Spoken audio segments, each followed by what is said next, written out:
Bonjour et bienvenue dans cette nouvelle leçon de géométrie revisitée dans laquelle nous allons examiner ensemble quelques conséquences des cas d'égalité des triangles. La toute première conséquence des fameux cas d'égalité des triangles est un fameux théorème qu'on appelle Pons Asinorum, titre très insultant signifiant pont aux ânes. On voit que les Grecs, ne manquant pas d'humour, mettent l'accent sur ce théorème intuitivement évident, d'où son titre d'ailleurs, mais qui a beaucoup de conséquences en géométrie euclidienne. Ce théorème dit que dans un triangle isocèle, les angles de la base sont égaux. Donc ici, on a pris un triangle ABC tel que AB est égal à AC. Eh bien, Euclide démontre que l'angle en B et l'angle en C sont forcément égaux. Et pour ce faire, donc, on a tracé ici la médiane issue de A passant par D, le milieu du segment BC, c'est-à-dire ici que BD est de même longueur que DC. Et je vous rappelle que le lien entre longueur et angle est établi dans les cas d'égalité des triangles. Ainsi, pour démontrer que l'angle en C et l'angle en B sont égaux, il suffit de démontrer que le triangle ADC est égal au triangle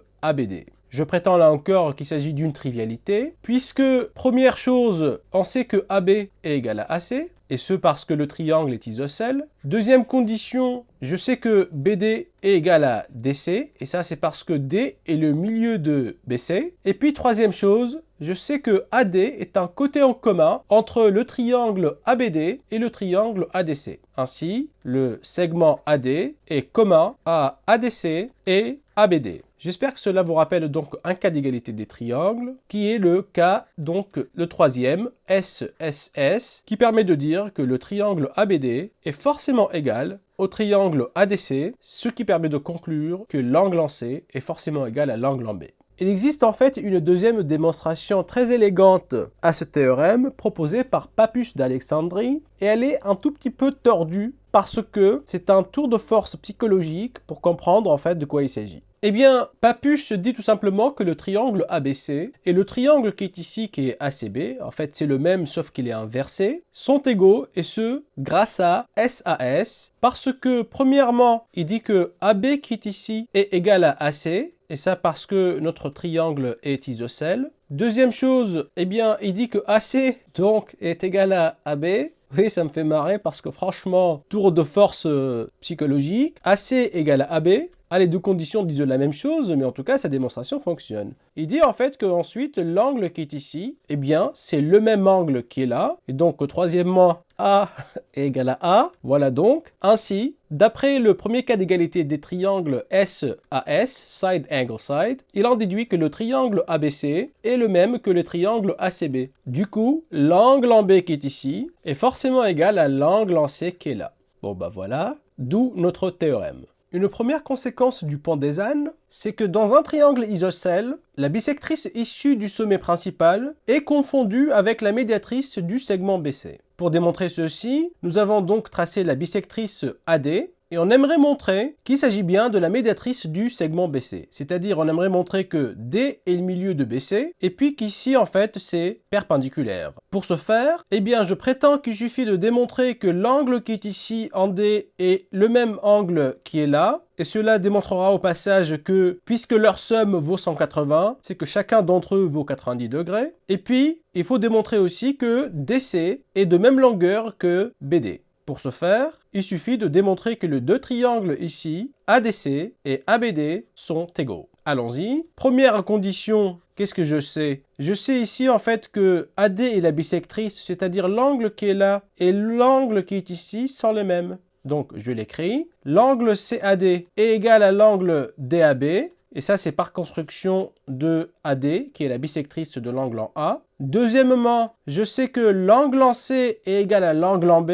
Et ça, c'est grâce à Pons Asinorum. Ainsi, l'angle en B est égal à l'angle en C. Et puis, puisque le triangle est isocèle, je sais que AB est égal à AC. Donc, troisième condition, AB est égal à AC. Qu'est-ce que j'obtiens donc? J'obtiens les conditions de ASA, le deuxième cas d'égalité des triangles, qui dit que si j'ai un côté en commun et puis deux angles adjacents qui sont égaux, j'en déduis que les deux triangles sont forcément égaux. Ainsi, d'après le deuxième cas ASA, j'obtiens égalité des triangles ABD et ADC. Du coup, cela démontre bien que DC est bien égal à DB puisqu'ils sont homologues et que l'angle ici et l'angle qui est là sont égaux. Et puisque leur somme fait 180 degrés, je vous rappelle, cela signifie que chacun des deux angles fait 90 degrés. Ainsi, AD, qui est la bisectrice de l'angle en A, est bien la médiatrice du côté BC. Incroyable, n'est-ce pas? Je vous rappelle au passage qu'on a utilisé cette propriété pour construire à la règle non graduée au compas la bisectrice d'un angle. On avait construit un triangle isocèle, de sommet principal le sommet de l'angle, et puis pour tracer la bisectrice, on a tout simplement construit la médiatrice de BC qui se trouve être confondue avec la bisectrice de l'angle en A. Super chouette. Passons maintenant à la deuxième application des cas d'égalité des triangles. Nous avons ici un angle et on a vu que pour reporter cet angle, il y avait une petite procédure qui consistait à prendre en fait un cercle de centre le sommet de l'angle et d'un rayon donné. Eh bien, ce cercle-là va intersecter les côtés de l'angle en deux points respectivement, un point qui est ici et ce point qui est là. Ainsi, pour reporter l'angle, ce qu'on va faire, on va prendre le compas, on va mesurer ici cette longueur et on va la mettre par exemple ici. Je relie maintenant ce point-là, qui sera le sommet de mon angle reporté, avec n'importe quel point ici d'ailleurs, ici ou même à l'extérieur, on va dire ici. Et maintenant, je prétends que pour reporter cet angle, il suffit de reporter la longueur en fait, qui est ici, à partir du point d'intersection qui est là. Et regardez, j'obtiens ici donc un premier point d'intersection et même un deuxième. Et si je demande à GeoGebra de tracer la demi-droite partant de ce sommet et passant par ce point, je prétends que ici j'obtiens bien le même angle que ici. Ah oui? Eh bien, si on va demander à GeoGebra, angle, l'angle qui est là, et me sort bien 46,85 comme l'angle qui est ici. Mais pourquoi ça marche donc? Je vous explique donc ce qui s'est passé. Pour démontrer qu'on a bien reporté le même angle, il suffit de démontrer que l'angle qui est ici et l'angle qui est là sont les mêmes. Pour démontrer que deux angles sont les mêmes, eh bien, on pourra utiliser les cas d'égalité des triangles. Et c'est exactement ce que j'ai fait d'ailleurs. Pour démontrer que le triangle qui est ici est égal au triangle qui est ici, eh bien, je sais que ce côté qui est là est égal au côté qui est là. Et puis, en fait, le côté qui est là, qui est même égal à ce côté, puisque ce triangle-là est isocèle, est égal au côté qui est ici. Je prétends que c'est quasiment terminé, et j'espère que vous voyez pourquoi. Et ce, parce que la deuxième étape consistait à reporter le côté qui est ici. Et donc, j'obtiens qu'en fait, le côté qui est là et le côté qui est ici sont les mêmes, et ainsi, les deux triangles sont égaux par SSS. On a deux triangles ici qui ont les côtés 2 à 2 de même longueur. L'égalité de ces deux triangles permet de démontrer que l'angle qui est ici est bien égal à l'angle qui est là. Super élégant. Passons maintenant à la troisième application des cas d'égalité des triangles. Je vous rappelle qu'on a vu ensemble une caractérisation d'une bisectrice d'un angle, c'est-à-dire que si on prend ici un point quelconque sur la bisectrice, alors ce point est forcément équidistant par rapport aux deux côtés de l'angle. Mais pourquoi est-ce vrai du coup? Je vais noter ici le point A, ici B, ici donc C et ce point qui est ici M, et j'aimerais démontrer que en fait MB est égal à MC. Pour ce faire, là encore, puisqu'il s'agit de la bisectrice, c'est-à-dire il y a un lien entre angle et longueur de quelques côtés, et ce lien, on le sait très bien, il est établi dans la géométrie d'Euclide dans les cas d'égalité des triangles. Ainsi, pour montrer que MC est égal à MB, quand M se balade sur la bisectrice de l'angle, il suffit de démontrer que les triangles MCA et MBA sont égaux. Allons-y pour voir. Première chose que je sais que l'angle qui est là et l'angle qui est là sont les mêmes. Donc, ceci est la première condition. MAB est égal à MAC. Et ça parce que AM est la bisectrice de l'angle en A. Deuxième chose, je sais que l'angle ici est perpendiculaire. Ça, c'est parce que en fait, la distance est toujours prise perpendiculairement d'un point par rapport à une droite. Ainsi, pour arriver à notre objectif, on se rappelle que pour utiliser les angles dans les cas d'égalité, ou bien on va utiliser SAS, ou alors on va utiliser ASA. Ici, on a une information sur un angle et sur un deuxième, et une information sur un seul côté en fait, parce qu'on ne sait rien sur AC et sur AB. Mais on sait tout simplement que AM est un côté en commun aux deux triangles AMC et AMB. Donc du coup, on va devoir utiliser ASA. Le petit problème, c'est que pour utiliser ASA, il va falloir avoir des angles adjacents à AM. Alors qu'ici, je sais que cet angle-là est adjacent à AM, mais l'angle droit, lui, n'est pas adjacent. Je dois ainsi démontrer que l'angle ici, CMA, est égal à l'angle AMB.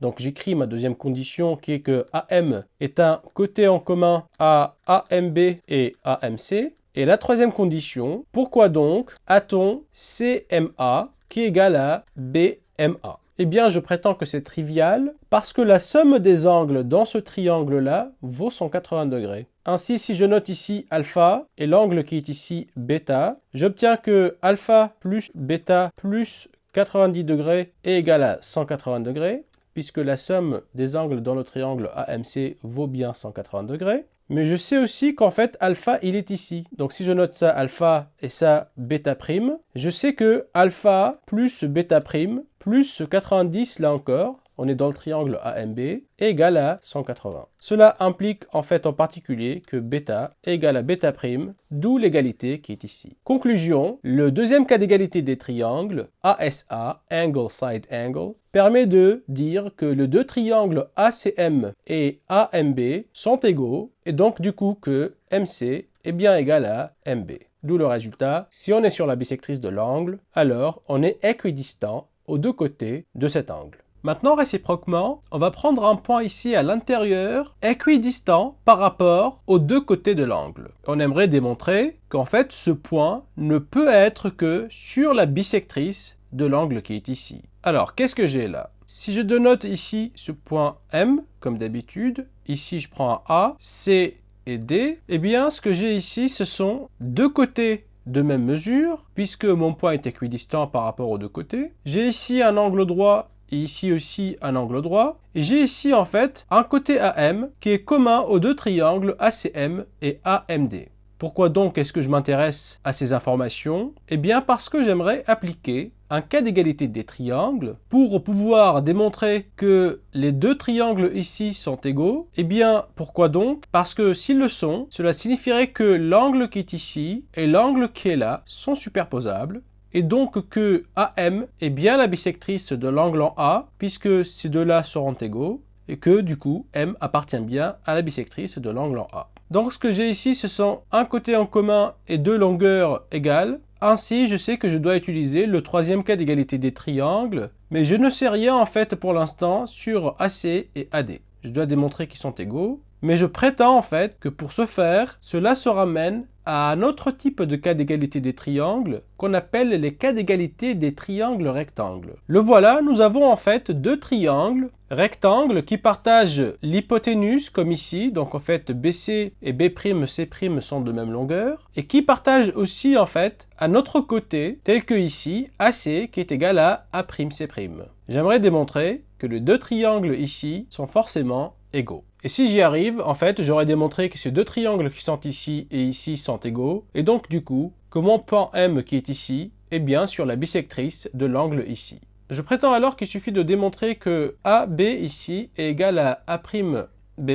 L'on peut appliquer ici le théorème de Pythagore dans les deux triangles rectangles pour démontrer que AB et A'B' sont forcément égaux, puisque les deux triangles partagent la même longueur de l'hypoténuse et d'un côté adjacent à l'angle droit. Mais le théorème de Pythagore n'est pas dans l'esprit de nos travaux, car tout d'abord, on ne l'a pas encore démontré, et qu'on aimerait utiliser les cas d'égalité des triangles, et uniquement ces cas-là. Ainsi, pour ce faire, nous avons ici complété le triangle ABC en un triangle BCD, qui est isocèle, et on a complété aussi A'B', en un triangle isocèle B'C', D'. Pour montrer que ABC est égal à A'C', eh bien, je prétends qu'il suffit de démontrer que les triangles BDC et les triangles B'C', D' sont égaux. Eh bien, pourquoi donc? Tout d'abord, je sais que, premièrement, BC est égal à B'C'. Deuxièmement, je sais que par construction, BD est égal à B'D'. Par ailleurs, troisième chose, eh bien, je sais que CD est égal à C'D', Et pourquoi donc ici en fait j'ai AD égale à AC? Ça c'est parce que l'angle ici est un angle droit et donc puisque le triangle est isocèle, AB est la médiatrice de CD, conséquence donc de pont aux ânes. J'en déduis du coup que par SSS, les deux triangles BCD et B'D'C' sont égaux et que par conséquent ABC et A'B'C' sont aussi égaux puisqu'en fait AB divise BDC en deux triangles égaux. Notre leçon se termine ici. On inspectera dans des prochaines leçons davantage d'applications des cas d'égalité des triangles et davantage de problèmes de constructibilité à la règle non graduée et au compas. Merci pour votre écoute et à très bientôt.